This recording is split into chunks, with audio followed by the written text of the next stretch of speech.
Nanawagan ng mga katutubong ahita sa sitio sa Pangkawayan sa Kapas Tarlac na itigil ang panukalang PAC Silica AI Industrial Hub dahil sa posibleng epekto nito sa kanilang lupang ninuno, kabuhayan at kalikasan.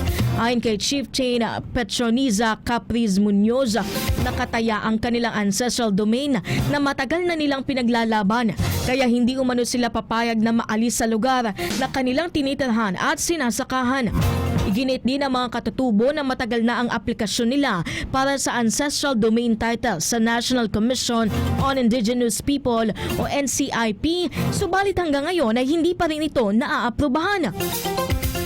Samantala, nanawagan si Senator Francis Kiko Pangilinan ng isang investigasyon sa Senado ukol sa proyekto. Binigyan din ito na dapat masigurado ang free, prior at informed consent ng mga apektadong komunidad bago ipatupad ang malalaking proyekto. Ang PAC Silica ay isang panukalang high-tech industrial hub sa New Clark City na layong humikayat umano ng pamumuhunan sa artificial intelligence, semiconductor manufacturing at iba pang advanced technology industries.